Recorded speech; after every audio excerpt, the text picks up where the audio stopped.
আল্লাহ নবীজি নাতি কয়জন? পাঁচজন। তা আপনারা তো দুইজন নিয়ে খালি খালি আল্লাহ।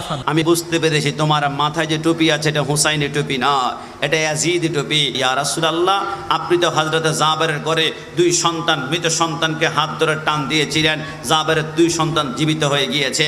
আপনি চাইলে তো হুসাইনকে টান দিলে জীবিত করতে পারতেন, রাসূল আপনি কেন করলেন না? নবী আমার বলে, জাবেরের মৃত সন্তানকে জীবিত করলাম, কিন্তু হুসাইনকে আমি জীবিত করি নাই, কারণ হুসাইনের বদৌলতে আমি ইসলামকে জিন্দা করেছি। জোরে বলে সুবহানাল্লাহ।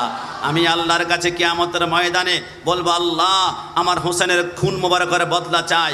এক এক ফোঁটা রক্তের বিনিময়ে 70,000 গুনাহগার উম্মতকে ফুলসিরাত পার করব। আর ইমাম হাসান হোসেন নিয়ে আমরা লাপালাপি যদি না করি, আমাদের প্রশংসা না করে আমরা কাকে করব?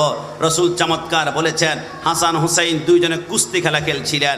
আমার রসুল হযরতে হাসানের পাশে বসে বললেন, হাসান হুসাইনকে পিছন দিক থেকে ধরো, ডান দিক থেকে ধরো, বাম দিক থেকে ধরো। রসুল হযরতে হাসানকে কৌশল শিখিয়ে দিচ্ছেন, আক্রমণটা এভাবে করবা। মা ফাতেমা রাদিয়াল্লাহু তাআলা আনহা মুস্কি মুস্কি এসে বলে, নবী আপনি হাসানকে কৌশল শিখিয়ে দিচ্ছেন, হোসেনকে শিখাবেন না? নবী আমার মুস্কি এসে বলে, আল্লাহ খোদার ইজ্জতের কসম, আমি হাসানের পাশে বসে হাসানকে কৌশল শিখিয়ে দিচ্ছি, হোসেনের পাশেও কিন্তু একজন বসে বসে হোসেনকে কৌশল শিখাচ্ছে। তিনি আবার কে? বলে মুআল্লিমুল মালায়েকা হযরতে জিবরাইল। একটু জবান খুলে বলে সুবহানাল্লাহ। আরে হাসান হোসেন নিয়ে যদি আমরা প্রশংসা লাপালাপি না করি তো কাকে নিয়ে করব?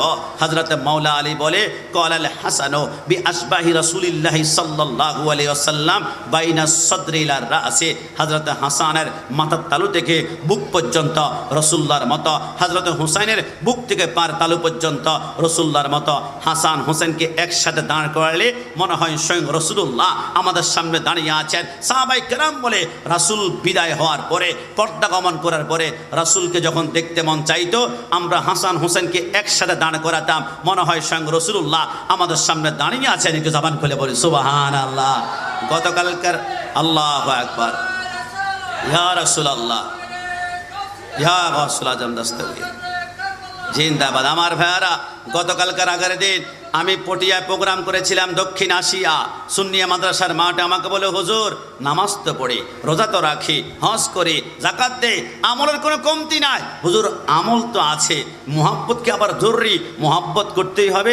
আমি বললাম, তাহলে একটা হাদিস তোমাকে শোনাই। লাউ আন্না রাজুলান সাইদার রুকনি ওয়াল মাকামি ফাসাল্লা ফাসামা সুম্মা মাতা ওয়া হুয়া মাবউদিন লি আহলি বাইতিন। নবী আমার বলে, আমার সাথে কল্পনা করো, আমার সাথে মনে করো, একজন ব্যক্তি মক্কায় গেল, কাবার ভিতরে ঢুকলো, অনেক চেষ্টা করে কাবার ভিতরে ঢুকে আল্লাহু আকবার বলে কাবার ভিতরে নামাজের জন্য দাঁড়িয়ে গেল। তার